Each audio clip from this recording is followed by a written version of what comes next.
Ви благодарам. Сега би ја повикал министерката за труд и социјална политика да го даде своето обраќање.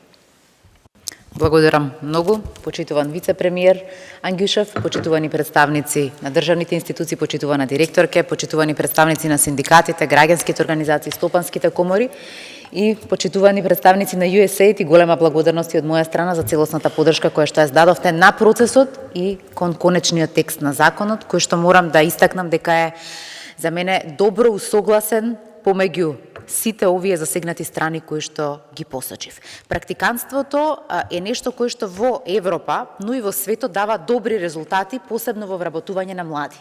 Ние знаеме дека во Република Македонија невработеноста на младите, но не само во Македонија, туку и во Европа, станува предизвик број 1 за државите. Но исто така во Македонија останува дискусијата и предизвикот како да ги подобриме компатибилноста на понудата и побарувачката на пазарот на труд. И токму сметам дека со овој закон како е една од алатките кои што ќе ни помогнат.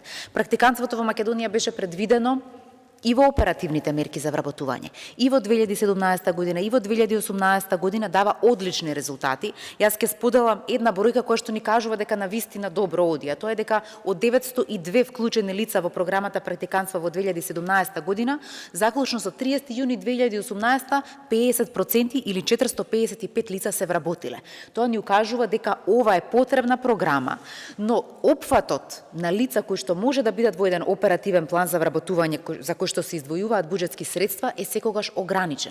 А при тоа немавме законско решение кој што ќе им даде на компаниите кои што имаат своји финансиски средства да се ангажираат практиканти. Немаше законска регулација и Државниот инспекторат за труд секогаш имаше проблем како да го регулира тој однос.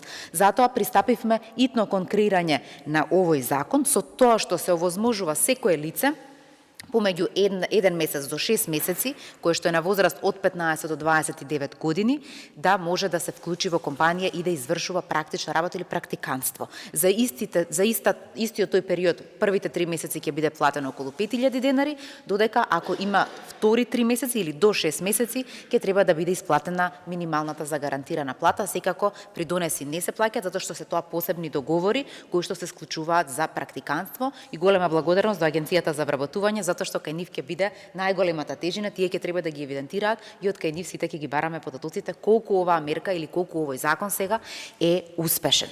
Сметам дека на оваа дебата за мене како министер се уште останува прашањето дали можеби возраста 29 години треба да се прошири до 34, како што тоа го направи во оперативниот план за вработување, иако велиме млади до 29 и тоа е по европски стандарди, во Македонија создавањето на економска независност од примарното семејство и вработувањето на младите е одложено, и затоа јас би одела до 34, но сакам и на оваа дебата и на ЕНЕР да чуем предлози кои што навистина ќе помогнат да ја донесеме конечната одлука сите заедно, дали пролонгирањето на возрастната граница ќе даде добро или ќе даде лошо.